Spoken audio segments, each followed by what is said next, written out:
Health officials are advising people not to travel this holiday season, but if you are flying, here's what you need to know before arriving and staying in the air, safe in the air. And we've got a couple of scattered showers popping up on the radar this morning. I'm going to let you know your chances of seeing one of those. Spokane Public Schools is planning on having their next wave of students start in-person classes on November 30th. We talked to the district about how they're going to keep their students safe after a potential Thanksgiving break COVID-19 spike. And this year, no doubt, is difficult for many families. If you need help this Thanksgiving, Tom's Turkey Drive is here for you. Laura Papetti will be joining us this morning to tell us how it works. Up with KREM begins now. Can I add one last thing? Because I know Kyle's too classy to say this, but I know we got a lot of Cougs watching and listening tonight. We have two of our rivals will probably get drafted in the first round tonight, Stewart and McDaniels. Possibly. And we hope they have long NBA careers. Yeah. And no matter what, they can never say they ever beat the Cougs. That's true. Yes. Yeah. You like that one, Jen? That's a good one. WSU's athletic director got in some jabs before the NBA draft last night. It was a big night for WSU. CJ Ellaby was drafted by the Portland Trailblazers, and former WSU guard Malachi Flynn was drafted by the Toronto Raptors.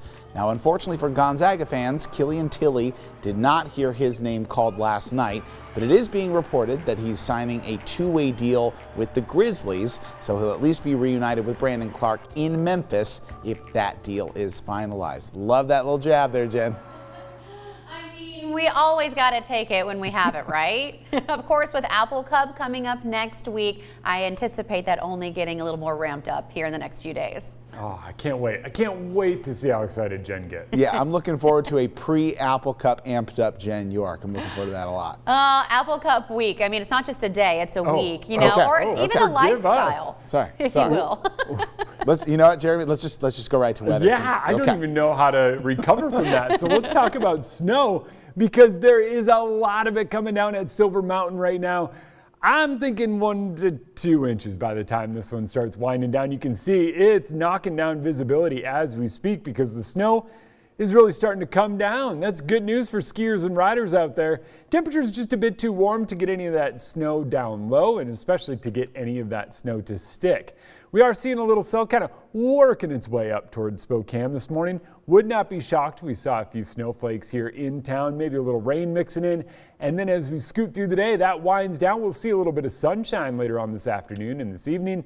A little cloud cover tomorrow morning, but then another sunny day ahead. Temperatures in the mid-30s, climbing into the mid-40s later on today.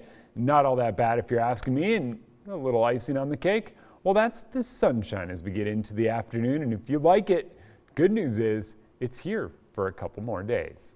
Jen? All right, Jeremy, thank you so much. Well, we're 1 week now from Thanksgiving, and this year travel is expected to be at its lowest since the Great Recession. Dana Marie McNichol is joining us live this morning at the Spokane International Airport with more. Good morning. Airports around the country, including here in Spokane, are expecting low numbers of travelers. Now, according to AAA, Thanksgiving will be on the lighter side this year compared to typical numbers each year. Now, this year could also end an 11-year streak of growth for holiday travel. A recent rise in the numbers of COVID-19 cases means that actual turnout could still be lower than expected. According to AAA, 95% of travelers could take a last-minute holiday road trip amid the pandemic. Now, if you do decide to travel, here are some things you can do to prepare. The biggest thing you can do is stay safe and plan ahead. Call ahead to avoid any last-minute surprises. Check with state and local authorities at your destination to check on their restrictions. Be sure to pack a face mask, disinfecting wipes, hand sanitizer, and a thermometer so you can protect your health and monitor any symptoms. You can also pack water and extra snacks to reduce the need to stop along your trip, especially if you're flying like here at the airport. If you plan on staying at a hotel, you can call ahead to make sure your hotel is open and to ask what precautions they're taking to protect guests. Now, if you're renting a car, ask what has already been done to clean the vehicle. For extra peace of mind, you can also use your own disinfecting wipes to wipe down the car. Now, when it comes to college students traveling for the Thanksgiving year, every college has its own plan to make sure that coronavirus cases don't rise on their campus. We're going to check in with Joshua Robinson.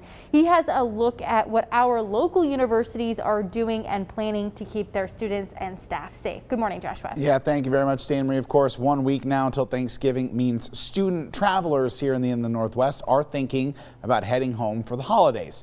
But universities across our area are reaching out to students with guidance for how they should best handle the rest of their semester. Now, if you joined us in our last half hour, we talked about WSU's plan to have all students stay home after the Thanksgiving break. Well, now Gonzaga is offering a similar message to its students in Spokane. Gonzaga entered the fall semester with a plan to include both in-person and distance learning. But with the latest surge in COVID-19 cases, now all of the remaining classes at Gonzaga will continue remotely. Well, I give a lot of credits to students. You know, if you walked around Gonzaga campus, it's an open campus, you will see all students in masks. You will see faculty in masks. You will see employees in masks. So I would say all in all, you know, we have throughout months and months have taken this very seriously and will continue to take it seriously in terms of mitigating this virus. Dr. Charlita Shelton says a majority of Gonzaga's large international student population will choose to stay in Spokane through the holiday season, but says any student who does travel is being asked to self-isolate for 14 days before returning to the campus. As we take a look at Eastern Washington University, it's a very similar message since most of their classes were held online this fall. And prior to fall classes starting up this year, Director of Communications Dave Meany says university leaders announced that any classes that required students be on campus will be fully shifted online after Thanksgiving. He says health science students were some of the rare exceptions of students who needed to be on campus at all this fall, but now all of the final days of class and final exams will be held online after the holiday. So while less travel is expected this year, health experts are concerned about a larger spike of COVID-19 cases after the holidays, and Spokane Public Schools are anticipating travel in our community during the Thanksgiving break as well. So let's check in with our Nicole Hernandez, who spoke with Spokane Public Schools, for more about how they're planning to handle the remainder of the school year. Good morning, Nicole. And good morning, Joshua. So Spokane Public Schools is planning on having their next wave of students start in-person classes on November 30th. That's just a few days after Thanksgiving, of course, and health experts are concerned about a potential new spike in COVID-19 after people start gathering for the Thanksgiving holiday. But the district says that they're not worried about that because they are confident in the procedures that they have set right now and that they can keep their students safe. Looking at the transmission rates within school, and also the requirement that all of our parents for their kids attest that the kids are well and not sick. We're feeling pretty confident that that will be safe for our students to come back after Thanksgiving break. Now, Mark Anderson said nurses in the district are working long days right now contact tracing for all of the schools. Plus, parents will still have to do their daily symptom checks on their kids. So far, only one person has actually gotten COVID-19 from within a Spokane public school, though. We know that one case was from a kindergarten class in the district. There are other staff and students out of school for COVID symptoms or for exposure to COVID-19, but that all came from contact outside of the school. Other schools in our region are having staffing issues because of that, but Spokane Public Schools says that they have plenty of substitute teachers at this point. Now, the district is planning on sending an email letter out to parents asking, of course, for families to safely gather during the Thanksgiving holiday. But other than that, they said they're not planning on making any changes to any of their procedures coming up during the holiday season. Live in Spokane, I'm Nicole Hernandez. All right, Nicole, thank you so much. It is 7:39 now. Well, Tom's Turkey Drive is right around the corner now. Coming up, Laura Papetti is joining us to talk about how struggling families can receive a holiday meal.